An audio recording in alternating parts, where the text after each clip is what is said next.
He said, I think I got a plan to get these fellas out of there. I'm going to go in there myself on my ship, land, and I can get them out of there. Well, somebody, I believe it was a colonel, a fairly high rank back in the base camp, says, no, can't do that. He said, well, they're trying to escape and evade. And I said, sir, there's no place for them to escape and evade to. Well, you leave them, don't try to pick them up. I said, yes, sir. And the first thing I did, I called him. I said, get ready. He was told again, says, don't do it.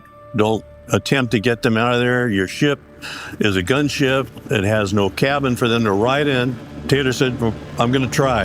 And they kept telling him, no, once again, don't do it. He switched channels. He cut them out of the fight.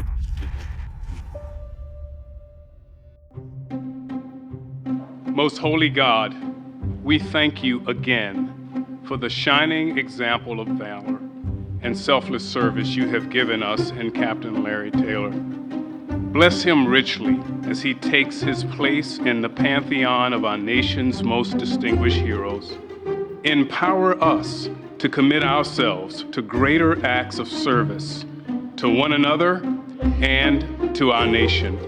At the risk of his life above and beyond the call of duty, June 18, 1968, near the village of Ap Go Kong, Republic of Vietnam.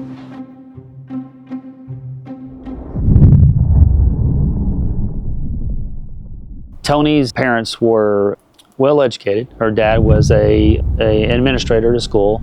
Her mom was a pharmacist. She said the older kids would get the younger kids distracted. They would sing. That's how they get through the night.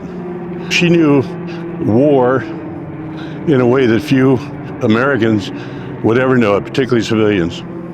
They were in the basement. Unfortunately, her home near Nuremberg was also near the big rail center just outside of Nuremberg. So it was a target for Allied bombers, a legitimate target. She talked about the days that they spent down in a bomb shelter, how her town was destroyed. Their home got destroyed over top of their head.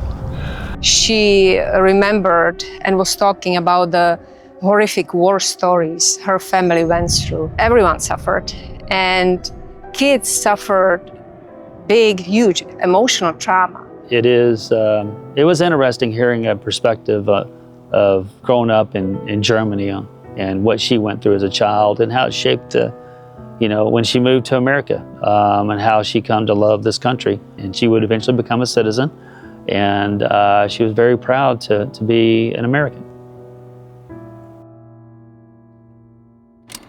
Larry was born and raised in St. Elmo in a small little house that's still there today. And he grew up with a family with a sister. Started off going to Macaulay, eventually ended up at City High School and graduating there before he went to UT Knoxville. He knew that he was like to get drafted. He actually enlisted as an officer, was sent off as tank commander. He wanted to fly. And so he put in to become a pilot in the Army Air Corps to fly helicopters. The 9 months that he actually did serve in Vietnam, he was awarded 65 medals. He's probably one of the most decorated pilots in Vietnam in those 9 months.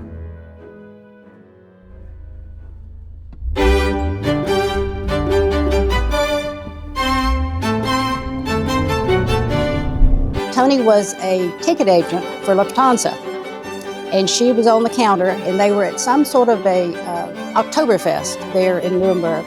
He was on R&R coming from Vietnam in Nuremberg, and they just met, sitting side by side in an Oktoberfest. And so they met, and the rest, as they say, is history. They were a perfect blend. They were a perfect blend of strong American hero and beautiful, smart European lady. They complemented each other very well and created a couple which everyone loved to be around. I believe that love that started is what really drove Larry to be who he is over the years, and it started in Germany during the Vietnam War. So When Larry was awarded the Medal of Honor, he truly started thinking about his legacy. What would people remember? What did he want people to know about who he was? Not just about his Medal of Honor action, but more importantly about what the next generation could do to make a difference in their own way. And so he was truly a fan of our education program here at the Heritage Center. Larry Taylor's from right here in Chattanooga, and his story is an important one that we tell to kids. They love seeing his AH-1G Cobra hanging from the ceiling. You know, time in the classroom is so precious, and to be able to travel to a location that's local and to find value and meaning in the content that we're covering that supports what they're already covering in their classroom is invaluable. We want these kids to come through our gallery and see what courage looks like in the recipients' battlefields, and then also to consider what does it look like to be courageous in their own lives as well. We have a summer camp, we have a teacher fellowship, and in those programs, we ensure that students are put into situations where they're having to make decisions themselves. We always talk about the recipients, but there's also the people back home, the people they care about.